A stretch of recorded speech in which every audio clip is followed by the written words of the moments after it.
Now, social commentator Ziggy Ibe and lawyer as well as public affairs analyst Olutubosun Oshifora are here to discuss this development. Gentlemen, good morning. Thank you for joining us on TVC Breakfast. A pleasure. Now, let me begin with you, Ziggy.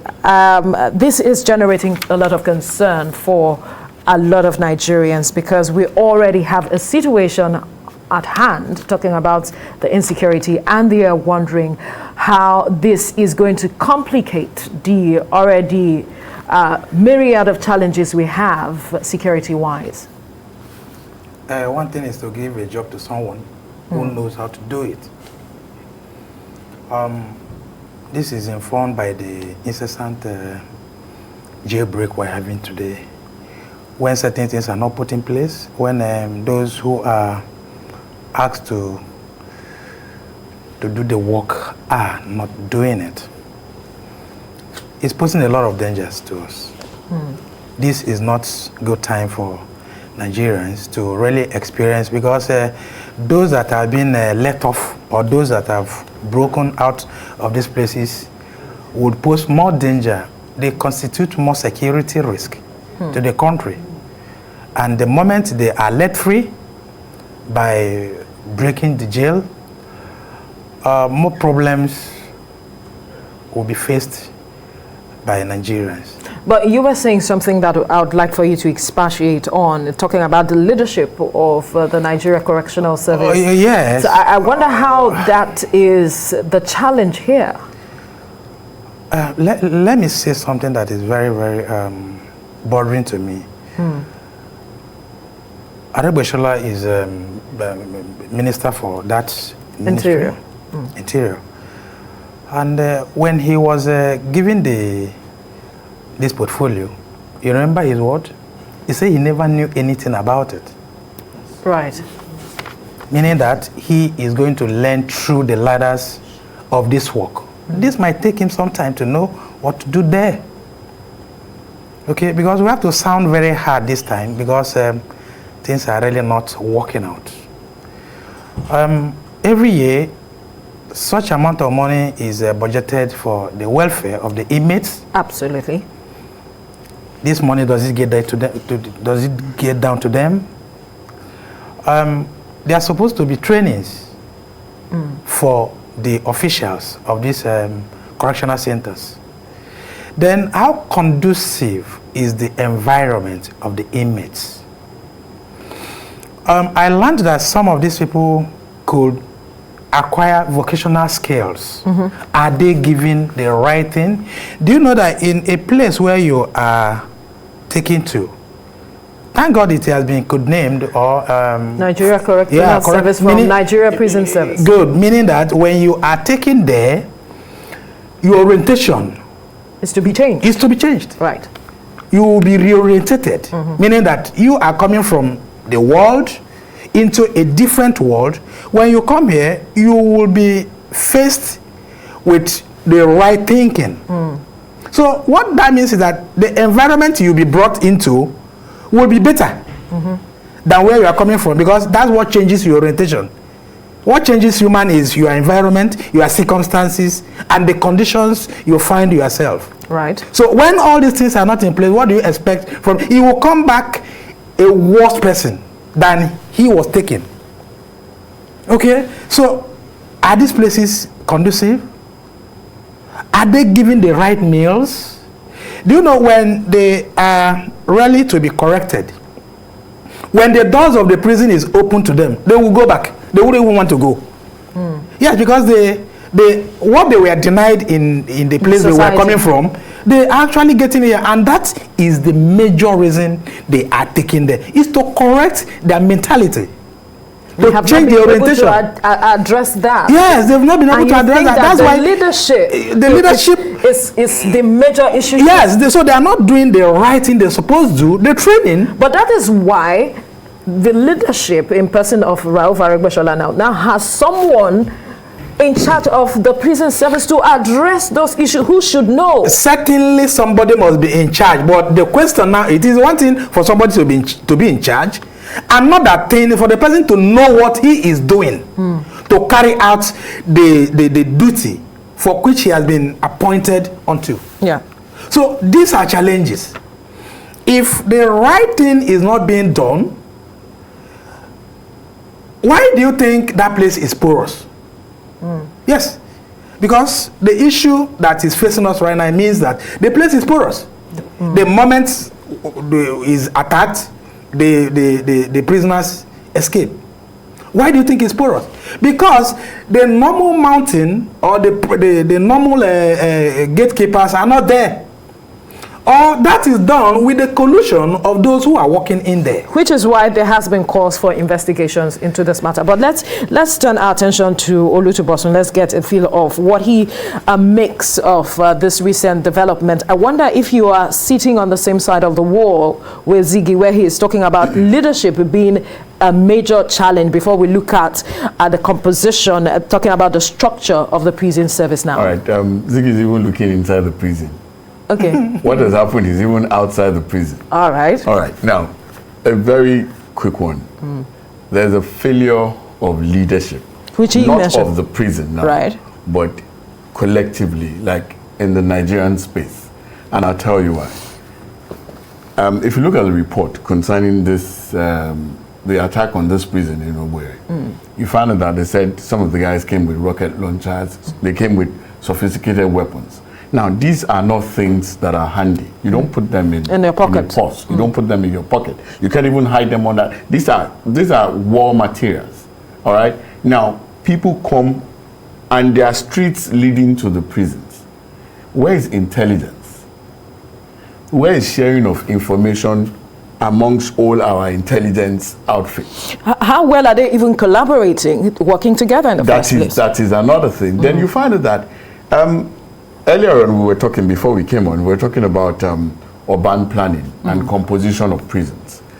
World over, even in this country, I'm not aware whether new prisons have been built, but you find that prisons are built very close to barracks. Right. If you look at Kirikiri, it's close to the Navy barracks. If you look at Ikoyi, it's close to the Dam barracks. If you look at Kuje, if you go even Ibadan and all that. So prisons are always located. So if a tiny number of people are coming to bombard or invade the prison, what happens to the barracks? What happens to intelligence between the ministry, between the police, and between the barracks that are located around the That's space? where interagency collaboration comes in. So there's a failure of intelligence. There's a failure of intelligence knowing what is coming. There's a failure of sharing of information amongst these outfits. Now, so that's why we are here. That's why we are where we are. And then this is not the first time. You remember during the NSAS protest, you remember the one in Benin? Yes. There's been a few jailbreaks like that. Now, a minister is coming and telling us that they should be proactive. Should you be telling people this by this time? You can see, since the NSAS thing, there's this acrimony, there's this hatred that the average citizen has developed against the gatekeepers. Talking about police, talking about, people, the security forces generally. I don't know how we got there, but people just have this unfathomable or a phantomless hatred for the security personnel.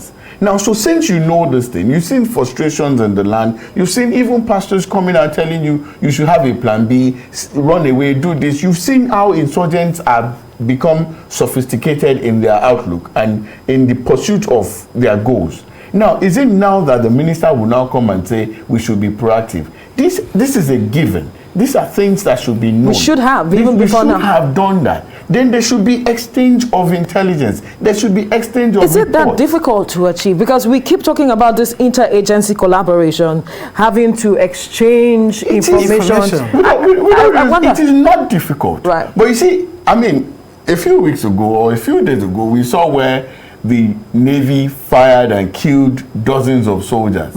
In the same war that both of them are prosecuting, then there is problem. It's either this agency is trying to outdo the other one, or there's some pecuniary gains that these ones are making, and they feel trying to protect certain interests. Those are the two things that can be at play. Because why should the Navy be envying the soldiers, then the soldiers don't want to collaborate with the Air Force. Well, we can't categorically state that perhaps that is what it is, because these are speculations. But we've seen some things play out, and the speculation is in order. Right.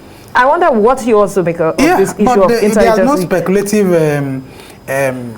angle to it. We see them every day. We're on the street. We see them. We are not at the heart of the fight, so we cannot say. This interagency collaboration, this interface where I need to share certain information with you, is not there. The other agency seems to be jealous of the other one, or the other Jealousy. one is not. We can't understand. That's why it was kind of unfathomable. You know, you can't just get it, because if it needs to be a well-tutored arrangement, if I had something that would jeopardize your work, I need to let you know via. There are so many channels I can reach you. The other time, at Ikeja bus stop, a policeman and an army was fighting. Before it got to that broil, before it got to that point, there should be what is esprit de corps in their own arrangement? Is it not giving to me, you know, a code, giving me that saying, a code? Yes, we are one. You know, we are one. You know, we didn't fight, but both of them were found fighting. You know, civilians would even get near them because they will say they know how to settle themselves, and it is so shameful. That macabre dance was so shameful. And at a corner, I was thinking, what is this problem? So there's this bottled up anger in us that you can't really explain. You can't really describe what is really welling up in us. So that same anger is what is taken to so many places, and that's why you see insecurity everywhere. Police, as we speak, seems to be very, they are helpless. Okay, we've had a jailbreak in the past, but it's so incessant now. The worst of it in the recent time was the one in Owerri. About 1,480 inmates, escapees. And they wouldn't want to come back. Right. Those who want to come back will only do that for fear of not being caught in the society and all that. That's why I earlier said, if there had been a good arrangement, a training facility, an incentive that will really encourage them to live in the society better. Yeah.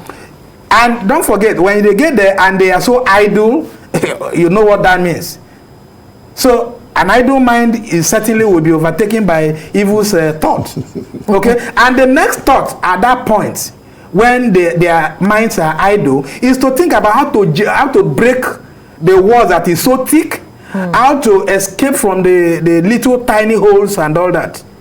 Okay, so until certain things are done that will alleviate, that will address the reasons why they left the society.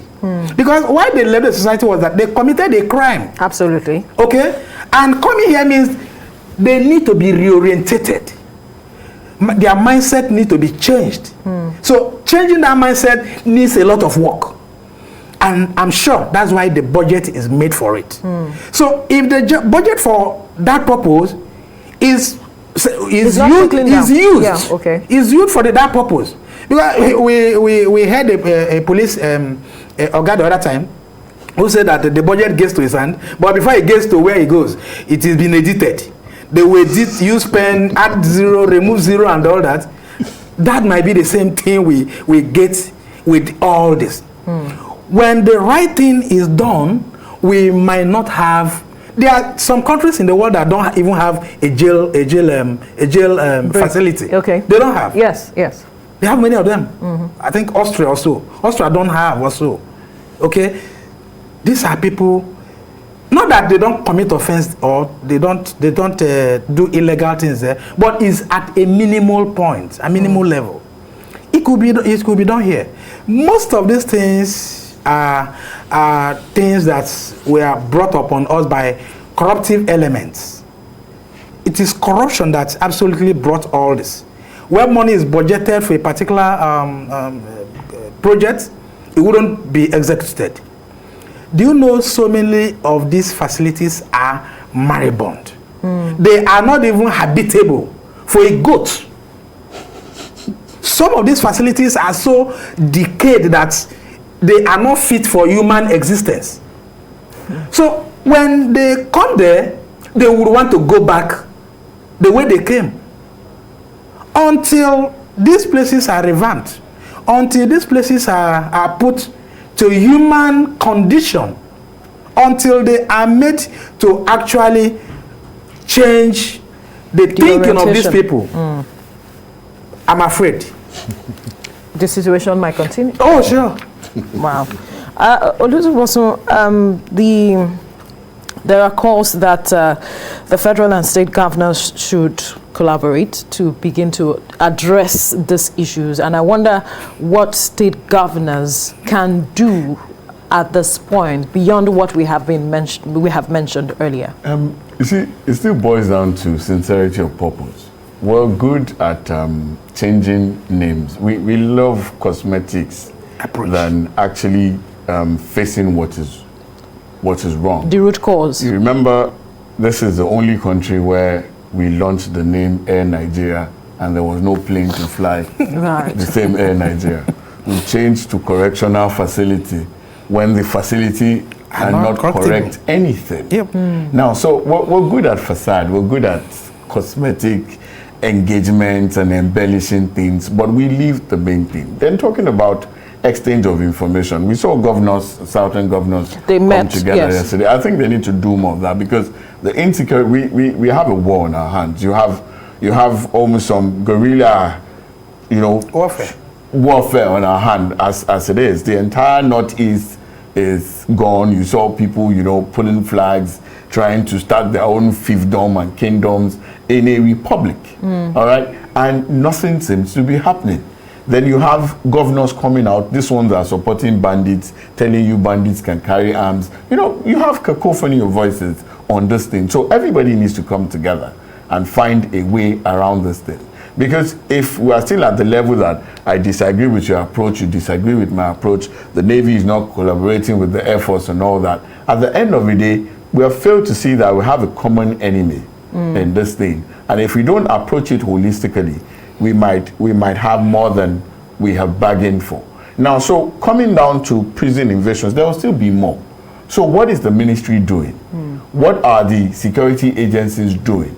Now, because we've seen if something has happened, there's a pattern. Something has happened like 4 times in different locations. Then you see that. Now, then there's another pattern also. You see, when they left the prison, they went straight to the police headquarters. Yes. And they said they were going for the armory until they were repelled. And it's been the same position because these people too get some supply of arms, but they feel if we go for the armory, we get a bigger supply. So what's the police doing?